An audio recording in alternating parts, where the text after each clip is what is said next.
महाराजों को हमने आहार दिया कि वो ऐसी भी सरगर्णी में आपके घर तक आते थे, पड़गान होता था, पूजन होती थी, खड़े होते थे और सबको बुला के कहते थे सब लोग हाथ लगाओ और एक अंजलि जल लेकर के बैठ जाते थे। और ऐसे भी देखे हमने जिन्होंने जल लिया, थोड़ा सा उंगली डाली, ओंठ पर पानी लगाया और बैठ गए। ये उत्कृष्ट उनोदर है। ठीक है, आप भी कभी कभी पुरुषार्थ कर सकते हैं, धीरे धीरे अभ्यास करना कि नहीं। वृत्ति परिसंख्यान तब कल महाराज जी ने किया था, हम इतने दिन से बता रहे, आप लोग ध्यान ही नहीं देते। महाराज जी भी बता रहे कि जब तक साधु गांव में हैं अपने घर में शुद्ध जल ले जाओ, है ना, और कुछ नहीं कर पा रहे तो उबली मूंग की दाल, उबली खिचड़ी और बिना नमक की रोटी 4 बना करके, कितने मिनट लगेंगे इतने काम में? कितने मिनट लगेंगे अम्मा? छोटे कुकर में थोड़ी सी दाल और खिचड़ी रखना है और 6 रोटी बनाना है। कितने मिनट? आधा घंटे भी नहीं लगेंगे। हाँ, कुछ नहीं करना है। माना कि आपके हिसाब से 30 मिनट, इतना भी नहीं कर सकते क्या आप लोग? करना चाहिए, नहीं करना चाहिए। आ जाएंगे तो ठीक। अच्छा महाराज जी, एक समस्या है, जो लोग साथ में आते हैं वो कहते हैं, जो देखने आते हैं, तुमने कहा क्यों नहीं बनाओ, ऐसे महाराज जी को बुला लो, ऐसे हार कराए जाते का। हाँ, उनसे कहना और नृत्य करते हुए कहना, उत्साह और उमंग से कहना, हाँ देखो हमारा भाग्य जगा है, हमने अपने लिए भोजन तैयार किया था और हमें उत्तम पात्र की उपलब्धता हो गई। आज हमारा अतिथि संविभाग व्रत का पालन हुआ, आज हमारी श्रावक कुल की पर्याय धन्य हुई। उत्साह से कहना उससे, हाँ हमने कुछ नहीं बनाया, अपने लिए बनाया था, उसमें से दान कर रहा है। दूध घर में रहता ही है, एक सब्जी आपकी बनती ही है, ड्राई फ्रूट्स घर में भरे पड़े हैं, फल फूल घर में रखे पड़े हैं, चाहिए क्या है समझ नहीं पड़ती।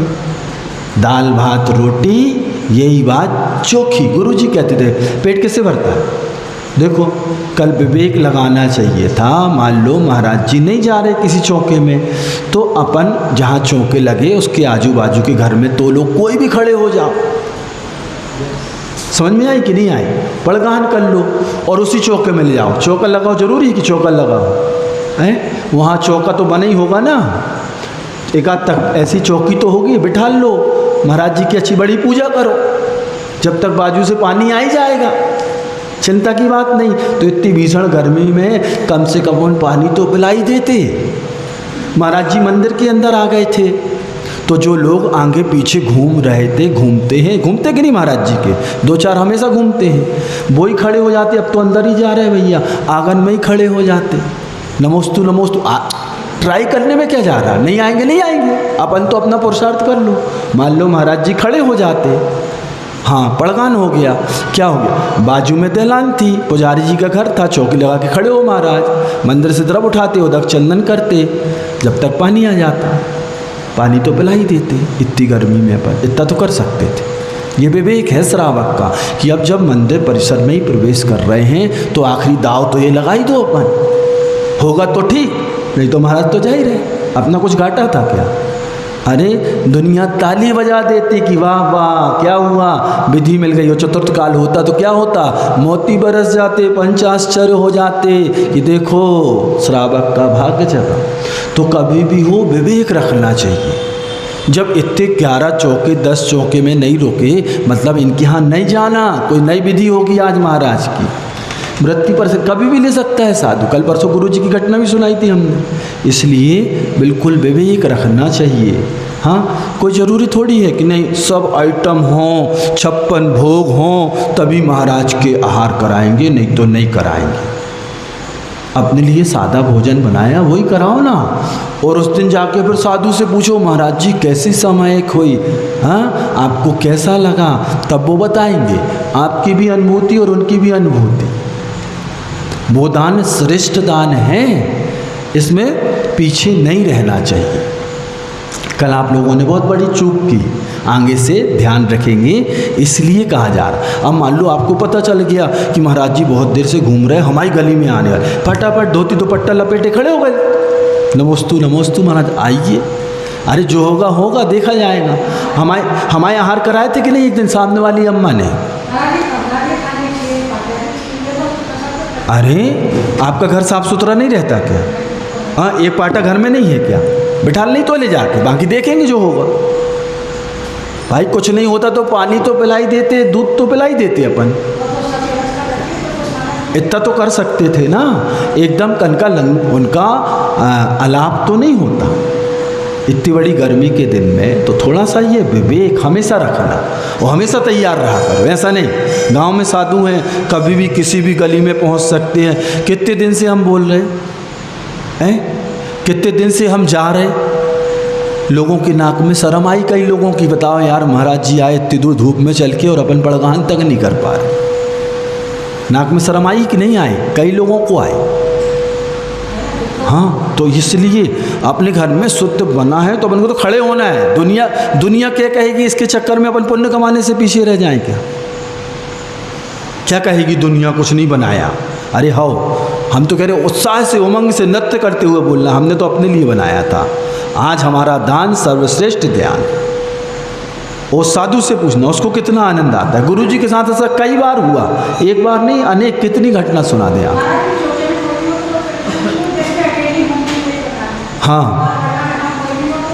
हाँ, उसमें क्या दिक्कत है? अरे कोई पीछे चल रहा, उसको ही बुला ली, दौड़ के आ जा बेटा, जल्दी खड़े हो जा। एक से दो हो गए।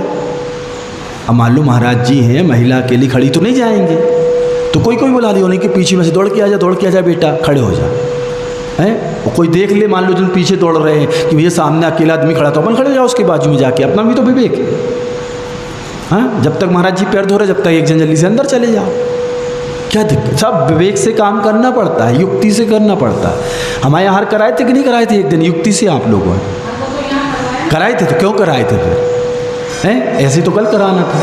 ये वृत्ति परिसंख्यान तप है, कभी भी साधु कोई भी तप को ग्रहण कर सकता है। आप भी कर सकते वृत्ति परिसंख्यान, हमने कल परसों बताया था, है ना। महाराज जी को बस नहीं करना। फिर क्या बताया था? रस परित्याग, वो भी बता दिया था। रस परित्याग क्या समझते इससे, बताओ जल्दी। रस परित्याग से क्या समझते? छहों रस का नहीं, 6 रस में से अधिकतम जितने रसों का, 6 का भी कर सकते हैं, 5 का भी, 4 का भी, 3 का भी, 2 का भी और 1 रस का भी कर सकते हैं। अब 6 के कहे तो रसी मतलब 6 रस, तो पता चलो हमें करना ही नहीं है, कौन करे? कुछ भी विविध प्रकार से उसको कर सकते हैं, वो करना चाहिए। और क्या बताया था? विविध से आसन तप, तो हमने बताया था आप भी त्याग कर सकते हैं। आप भी, हम आधा घंटे तक इसी मुद्रा में बैठेंगे। आज हम भी महाराज जी की जगह माता जी की तरह चटाई में सो करके या पाटे पे सो करके देखेंगे। आप भी कर सकते हैं, महाराज जी तो करते ही हैं, आप भी कर सकते हैं। आज दिन भर हम टीवी, कूलर, पंखा, एसी का उपयोग नहीं करेंगे, फ्रिज का उपयोग नहीं करेंगे, आधुनिक सुख सुविधाओं का उपभोग नहीं करेंगे।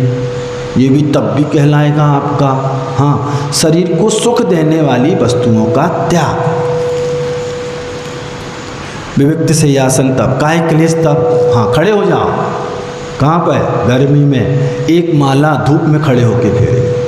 कैसे महाराज जी 24 घंटे खड़े रहते हैं, जंगल में जाके उष्ण परिश्रम, शीत परिश्रम सहन करते। ठंडी चल रही है, आज हम बाहर खड़े हो करके पूजा करेंगे बिना नीचे पाटा लगाए, मार्बल के ऊपर संगे मरमर है। करो तब थोड़ा थोड़ा तो कर सकते हैं, महाराज जी बस को नहीं करना। काय क्लेश तप, फिर अंतरंग तप होते हैं। अंतरंग तप कौन से होते हैं? तो 6 होते हैं। प्रायश्चित, विनय, वैयाव्रत, स्वाध्याय, व्युत्सर्ग और ध्यान। ये कितने होते हैं? 6। कितने होते हैं? अंतरंग कौन से तप है? ये अंतरंग तप है। कौन से तप है? बोलो ना मुँह से, कौन से अंतरंग बोलो। अभी हम नाम पढ़े, सुनिए आपने, जो याद हो वो बोलो, जिसको जो आ रहा है सब। प्रायश्चित और वैयावृत्ति और ध्यान और कायुत्सर्ग हो,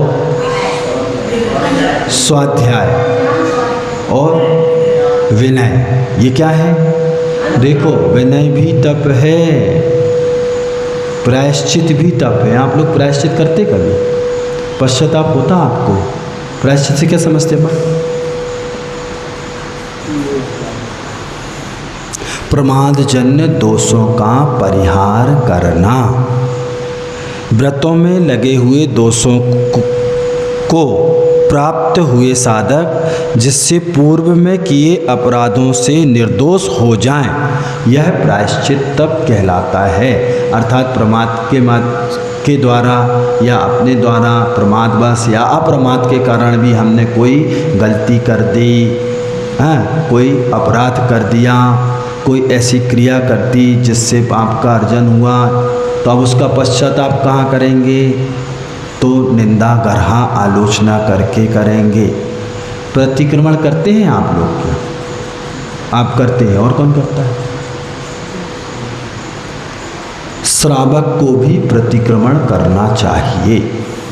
भले आप खूब बड़ा नहीं कर पाते हैं तो लाल जिनवाणी में 2 पन्ने में छोटा सा दिया, वो पढ़ लो। और छोटा पढ़ने की इच्छा तो हमारे पास आ जाओ, हम दे देंगे 1 मिनट का प्रतिक्रमण।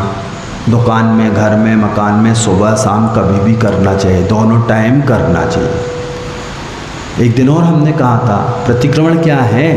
किए हुए पापों का आलोचना, निंदा, गर्हा, पश्चाताप ही प्रतिक्रमण कहलाता है।